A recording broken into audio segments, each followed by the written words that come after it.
Hi, everybody. Welcome to Discover College Soccer. Today, I'm lucky enough to be joined by Coach Maria Abreu de Campos. I did my best there. I know it's not perfect, but I'll let you say it a better way as we go here. But thanks for jumping on. Hopefully, things up in Valley Forge aren't too cold. A little. In my office, I make sure it's like more like Rio de Janeiro over here. Rio in Pennsylvania. I like it. I like it. Well, I'm down in Florida and I have a space heater on in my room because it's that cold. And Oh, I saw you guys got some snow down there. It was yeah, like, farther north than us, but there is a frost warning, I believe, for tomorrow morning here, which we get maybe one of those a year, so people are freaking out. But yeah, what are you gonna do? yeah, But get that heating going. That's right. Well, thanks for coming on. Excited to talk to you today. We've got some mutual friends in the soccer biz. As I try to tell people, the soccer world, it's not 6 degrees of separation, but it's barely two. So you and I are just one away. So it's fun to meet you. Um, Mhm. so it's end of January. We're talking. I always say this is it's like the height of showcase season. You just had ECNL a couple weeks ago. Disney was last weekend. I'm sure I think ECNL Dallas coming up. I mean, they're all over the place. So for you guys as a Division 3 program, what's your timeline? I mean, are you still working hard on those 25s? How deep are you into 26s? Where are you at with that right now? Yeah. Well, thank you for having me. Appreciate it. Yeah. So I think like unlike what most people think, that we're still on the 25. We like have some room for growth. We're definitely starting on our 26 as well. Me and my assistant both have been talking to our 26 already, but 25 is definitely still a focus right now. It changes a little bit about being off season, so we are more out and about, just different tournaments, different places that we go. Actually, this weekend I'm headed to New York for a tournament, and then yeah. So we just right now still looking at 25s, and then continue to grow our program. Okay. Well, you mentioned going to New York. So I guess what are some of your favorite tournaments to go to? Where are places you like to go to see players? Kind of, what does that look like for you? Uh, it looks whatever looks best, I guess, the weekend with the schedule and everything. But the main tournaments at present day, they have FC Europa puts like a tournament up. Pen Fusion puts a tournament. So I'll go to those or hopefully have somebody going. And then otherwise, it's basically like we get schedules from some of the recruits that we're talking to or some of the coaches that we have connections around the area. And then we make the trip. So actually, this tournament that I'm going this weekend is a coaching connection I made a while ago. It's about a 5 hour drive, so it's going to be a nice time for some catching up on podcasts and books. But yeah, so yeah, we go anywhere, everywhere. The goal really is to have already a connection there with like the recruits and stuff, so we know who we're watching, and it's basically more just trying to figure out how the person or the player would fit with our program. But we still go and like if I see somebody I like, of course, I'm like getting that contact at the end and be like, hey, we'd love to connect. Awesome. Well, how about ID camps? Do you guys host your own, or do you or your staff work other ID camps? Are they part of your recruiting process at all? Yes, so we do both. So right now, actually, we have one coming up February 8th. Um, on campus, we have a small turf facility indoor, which helps because with how cold it is and all the snow, it would be hard to have soccer outside. But yeah, we have our own, and then we do also go to a couple of local schools. I've been to Messiah, runs theirs. Been to Villanova, a couple other schools around the area.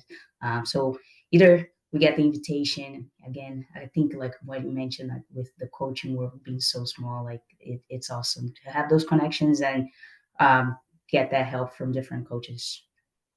Yeah, for sure. Well, whether it's at one of these events or an ID camp or whatever it is, what is it that you're looking for in a player? What makes up that hierarchy of things both on the field and off? On the field, of course, we wanted the technical. I think that's again like you want to play soccer, you need to be able to kick a ball, right? But off the field, I'd say the work ethic. I think like that's something that as a coach you cannot really instigate on a player. Either they have it or they don't. That positive attitude, being coachable and all.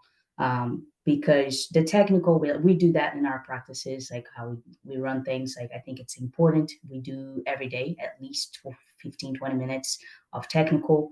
And then as I said, like the work ethic piece is something that we can't really instigate on the players, somebody putting them in a competitive situation. So for us, yeah, for me, it's going to be somebody who is dependable, reliable, can take care of business both on and off the field. Like academically, you have to be able to get the grades because you need to be able to be eligible, right? We can't play, you can't even practice if you're not eligible, and that's something that the player has to take care on their own. So for us, all of those things are like kind of like a holistic approach, really, to recruiting to make sure that if they come here, they will succeed. Right? We have the support. We try to help on our end, of course, but they also need to be able to do the things on their own. Okay. Well, when you are recruiting and you're bringing in your team, is there a roster size that you find is ideal that you're trying to hit each year? Yes. So for me, I would love to have around like 18 to 25 players, three goalkeepers on roster. I've been blessed actually with like some of the goalkeepers that we have gotten also play the field, so it's easier sometimes to manage on that. But being able to play like a full size game on in practices, it's definitely important in preparing for games. So for me, like having also accounting for injuries. Like this past season, we had like a kind of crazy trying to manage like injury, sickness. Felt like for a while there, like we had everything and like every week was somebody different. So trying to account for those. So like the bigger the roster, the better. But I feel with like having smaller, with like me and my assistant coach, I think like 25 would be the ideal number for us right now. Okay. Now, one of the big things in all college sports, but especially soccer, is the transfer portal. Is that Yes. something you guys look at or do any recruiting of? Do you look at international players at all? How does that work? Yes, yeah. We hit the transfer portal on a weekly basis, almost daily for me, because yeah, we see a lot of the importance really like of getting those players who have already had experience in college.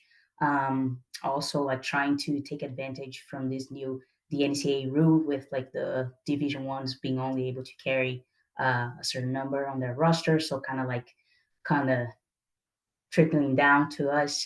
So trying to take advantage of that as well. So yeah, we definitely hit transfer portal in that in our recruiting. Okay. Well, let's talk a little bit more about the school. I'm sure there's some folks not familiar with the University of Valley Forge. I was Yes. driving through PA back in the fall and think I saw a sign off one of the roads I was on as I was over near Westchester and Yeah, the we were kind of like the 20 great, minutes. we'll say the greater Philadelphia area. So you've uh, you've been there a couple years now, if I'm not mistaken. So what is it that you found is really cool about the school? Maybe some things we wouldn't even know by going through the website. I think like for me, the community. I sometimes I even joke with, and when I'm talking to recruits and people outside, it's like it feels like it's a little cliche, but it's so true. Like I've been blessed with the places I've worked at outside from Valley Forge, but here the community is like across campus. It's not just athletics. It's everywhere. Like you have the professors will come to the kids' games. I had actually like last year, which I thought was the coolest thing, was that one of the professors sometimes would take a break during their afternoon class, come to our games for a little bit, and then go back to class because they have like that long 3 hour plus for psychology or social work. So it's pretty neat to see that here, and I know that like if there's anything going on, I can call anybody from really any department that, and then they'll come to help out. So everyone here is hands on, trying to help the students. It's not just the athletes, but the students in general, which is actually one of our core values. Like students are our focus. So yeah, it's pretty cool that you see that support, even like academic, emotional, and mental health, and everything that we have going on in our society nowadays. Yeah, absolutely. Well, let's rewind back to the fall. Um, Walk me through what does a typical week look like for your players in terms of when our classes, meals, games, practices, what's a typical week look like? All right. So usually Mondays we do our strength and conditioning. We try to like keep it as far away from games as possible.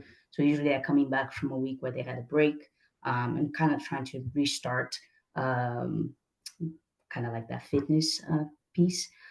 So we usually once we hit the bulk of the season, it's a little lighter. It's more focused on like just keeping them healthy and safe versus the fitness itself.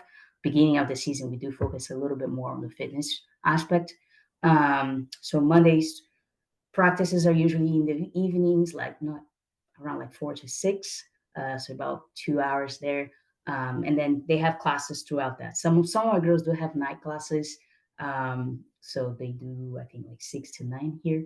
Um, but usually they have class work throughout like the day, and then we play twice a week. We try to sprinkle like the games mostly in conference. We go Wednesday, Saturdays, and then off conference we try to kind of like play a little bit more with those so to make sure that they're not missing classes.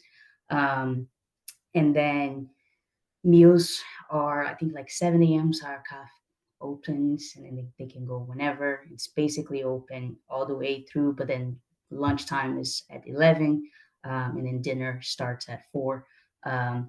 But really, like we kind of try to work all across. Like the girls are all over the place, especially with having on campus and off campus jobs. Some of them do. So trying to manage all of that sometimes can be interesting. So we try to help with like even like creating with them like a time management situation here. But yeah, so our practices games usually on Thursdays because we usually play on Wednesdays. We do like a recovery day, and we do have Bible studies with our team. We are private Christian schools, and that's something that is important to us here. So we'll do like the first half hour of our practices will be kind of like recovery or some like more technical things that we need to work on depending on how our game went. And then we finish the last hour with our Bible studies.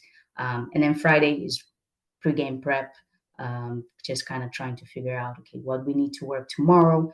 Do like maybe a little bit of game analysis, walk through like, hey, this is the team we play. Here is our things that we can do to help ourselves. Um, yeah, so and then Saturday playing games, and then Sundays they have off, so they can do whatever they want to. We do have a 4 hour study hall, so they have to also manage that there. We try to encourage them, like depending on what's going on, just putting them like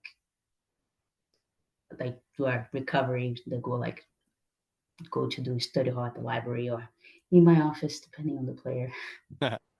Gotcha. All right.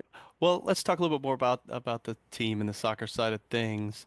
We talked about roster size, but the other part of the roster is the staff. So talk to me about who else is on your staff, what role does everybody play, and maybe what other folks are within the athletic department that maybe help out with the team in some way. So my staff is me and my assistant coach. She is actually an alum from UVF. She's a blessing. She's awesome. But she definitely was with us all the time. She helps more with like kind of trying to like manage the team. Sometimes I'll split. I'll have the defenders, and then she will have the the yeah the forwards and the midfielders. Sometimes I'm actually with the goalkeepers. We split the goalkeepers uh, practice. Actually, we have a practice outside from our practice because I don't like to split them all the time. I think it's important for them to be with the team. But occasionally, it just kind of happens that we have to do that way. But she will run some of the things for me, some of the drills, and then help with pointers.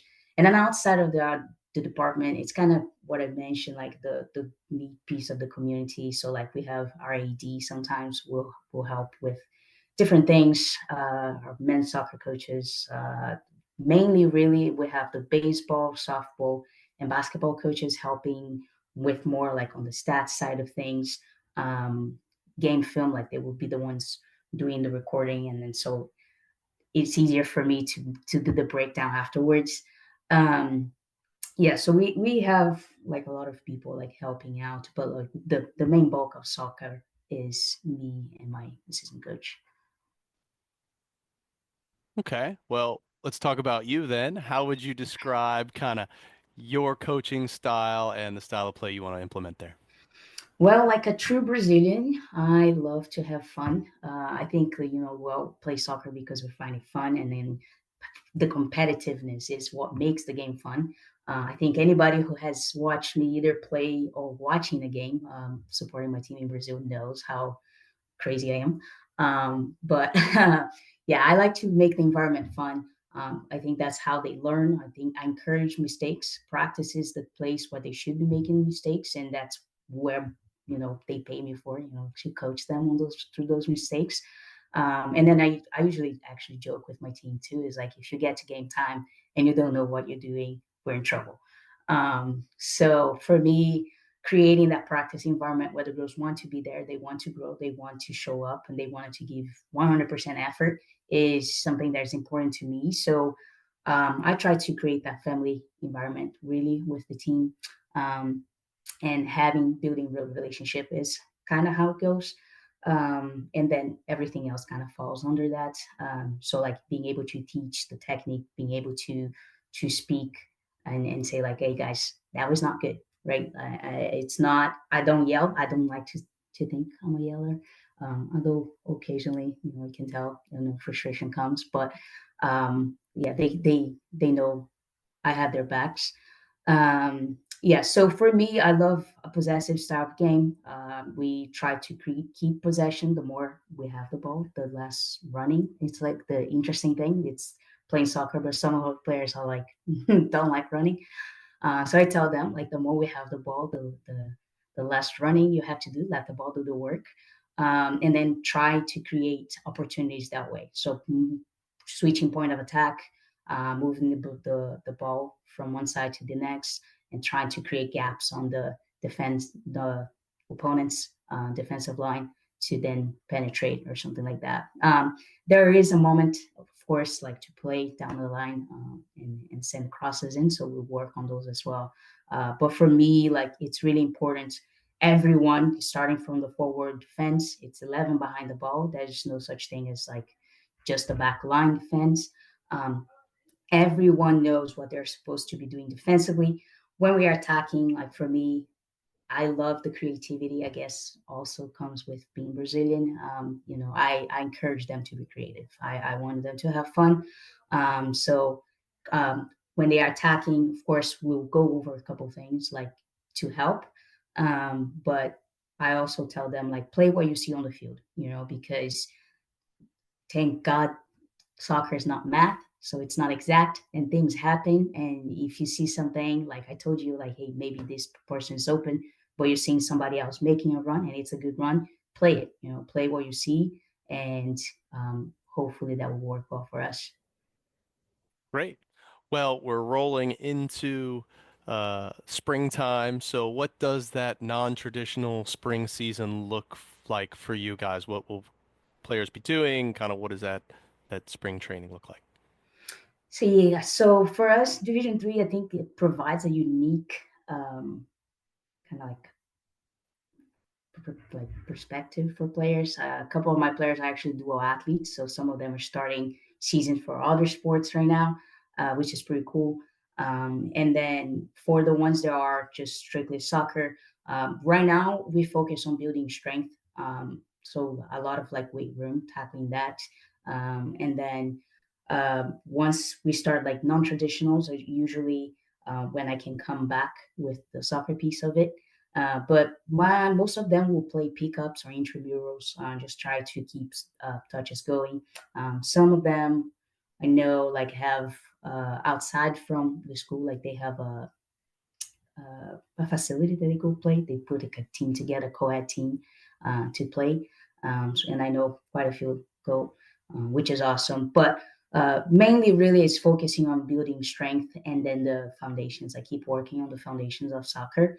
The piece of like conditioning, all of that, it's kind of like falls a little bit just because it's like far from the season. Like we do want to make sure that they're healthy, trying to take care of the injuries that some of them pick up throughout their season.